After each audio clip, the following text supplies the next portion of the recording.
మధ్య సోషల్ మీడియాలో ఒక మేము చాలా వైరల్ అవుతుంది, అదేంటో చూసావా? వాడెవడో ఎలుగు బండిని చూసి బంటి బంటి అని మోసుకుంటుంటే నాకు నువ్వే గుర్తొచ్చా.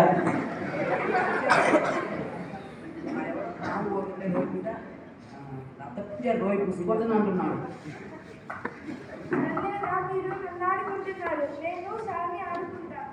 అవునరా, సార్ ఈరోజు ఒక ఆట పట్టేద్దాం.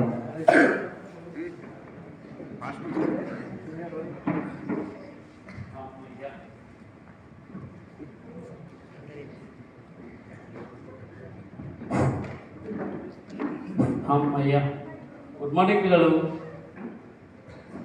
Good morning sir. ఏంటి సార్ గాడిదలాగా బరువు మోస్తున్నారు? నేను రోజు ఒక గంట 40 గంటలు మోస్తున్నాను. ఓహో, నీకు అలా అర్థమైందా?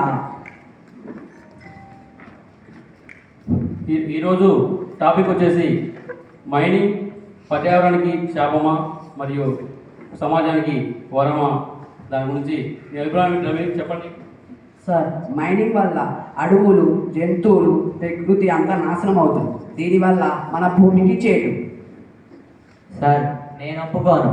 మనకి ఇల్లు, సెల్ ఫోన్, చివరికి చాక్ పీసులు కూడా మైనింగ్ వల్లే వస్తాయి కదా. మన భవానీపురం లైమ్ స్టోన్ మైన్స్ ఉన్న ప్రదేశం నుంచి పర్యావరణం మరియు ప్రకృతి రెండింటినీ బ్యాలెన్స్ చేయాలి. ఈరోజు మన రమేష్ సార్ వారు తన అనుభవం చెప్పుకోవడానికి మన ముందుకు వస్తున్నారు. హాయ్ పిల్లలు, ఎలా ఉన్నారు?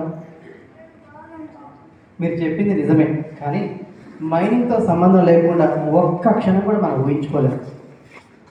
సార్, మరి మైనింగ్ వల్ల అడవులు పాడవుతున్నాయని, గాలి నీటి కాలుష్యం పెరిగిందని అంటారు కదా. అదంతా ఒకప్పుడు. ఇప్పుడు మైనింగ్ అంటే సుస్థిరమైనటువంటి అభివృద్ధి, పర్యావరణ పరిరక్షణ రెండింటిని సమప్రాధాన్యం ఇచ్చి పనిచేస్తున్నాం. ఒక మాటలో చెప్పాలంటే ఎంత మైనింగ్ చేసామో ముఖ్యం కాదు, ఎలా మైనింగ్ చేసాం అనేది ముఖ్యం. సార్, మైనింగ్ కోసం చెట్లన్నీ కొడుతున్నారు కదా, దీనివల్ల పర్యావరణ నష్టమేం కాదా? నువ్వు కూడా కరెక్టే. మైనింగ్ చేయాలంటే చెట్లను నరకాలి, కానీ మన భవానీపురం సున్నబ్రాయంలో అలా కాదు. కొట్టిన చెట్ల కంటే ఎక్కువ చెట్లు నాటుతున్నాం మనం. సార్, రోడ్డు మీద పోతుంటేనే విపరీతమైన దుమ్ము వస్తుంది. అలాంటిది మైన్స్ మట్టి రోడ్డుపై దుమ్మి భరించగలమా?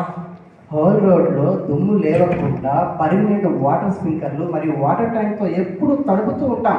పైగా పర్యావరణానికి మేలు జరగడం కోసం సోలార్ విద్యుత్తును ఉపయోగిస్తున్నాం మనం. సార్, ఈ ప్లాస్టిక్ వల్ల ఇళ్లకు పగుళ్ళు ఏర్పడతాయి. మన భవానీపురం సున్నప్రాయంలో బ్లాస్టింగ్ చేసేటప్పుడు వైబ్రేషన్ జరగకుండా లేటెస్ట్ టెక్నాలజీని వాడుతున్నాం. అందువల్ల గ్రౌండ్ వైబ్రేట్ అవ్వకుండా, ఇళ్ళకి పగులు రావకుండా మనం ఏం చేస్తున్నాం, డెక్ ఛార్జింగ్ మైనింగ్ ప్లగ్ని ఉపయోగిస్తున్నాం. సార్, ఈ మైనింగ్ వల్ల చుట్టుపక్కల ఊళ్ళకి ఏమైనా ఉపయోగమా? పిల్లలు, మీకు ఒక విషయం తెలుసా? గనిలో మనకి 5 స్టార్ రేటింగ్ వచ్చింది. సస్టైనబుల్ మైనింగ్లో భాగంగా అత్యుత్తమ ప్రదర్శన కనబరిచినందుకు మన గనికి 5 స్టార్ రేటింగ్ ఇచ్చారు. అది ఇంకో మాట్లాడతావా? పరిసర ప్రాంత పిల్లలకి ఉచితంగా విద్యను అందిస్తున్నారు.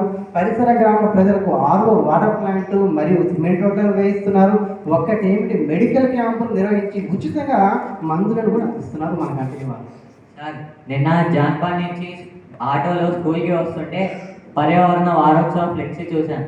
సురక్షితమైనటువంటి మైనింగ్, పర్యావరణ పరిరక్షణ మరియు మన ఉద్యోగస్తుల ఆరోగ్య పరిరక్షణని దృష్టిలో పెట్టుకొని మన ఇండియన్ బ్యూరో ఆఫ్ మైన్ వారు వారోత్సవాలు నిర్వహిస్తారు. ఈ వారోత్సవంలో భాగంగా మన తనిఖీ అధికారులు మన గనిని పరిశీలించి తగిన సూచనలు, సలహాలు మనకు అందిస్తారు. అందుకోసం ఆ ఫ్లెక్సీ ఏర్పాటు చేస్తారు. పిల్లలు, మీరు కూడా మీ వంతు కృషి చేయాలి. పర్యావరణ పరిరక్షణకు మీలో ప్రతి ఒక్కరూ ఏడాది 2 మొక్కలను దత్తత తీసుకోవాలి. ఈ సందర్భంగా మనమందరం పర్యావరణ ప్రతిజ్ఞ చేద్దాం. మీరందరూ మీ పుట్టినరోజు నాడో, మీ ఇంటి శుభకార్యం నాడో ఒక మొక్కను నాటండి. మొక్కని బ్రతికిస్తే అవి మనకు బ్రతుకునిస్తాయి. పర్యావరణాన్ని కాపాడదాం. సుస్థిర మైనింగ్కు మద్దతు ఇద్దాం. గ్రీన్ మైండ్ మన లైఫ్ లైన్.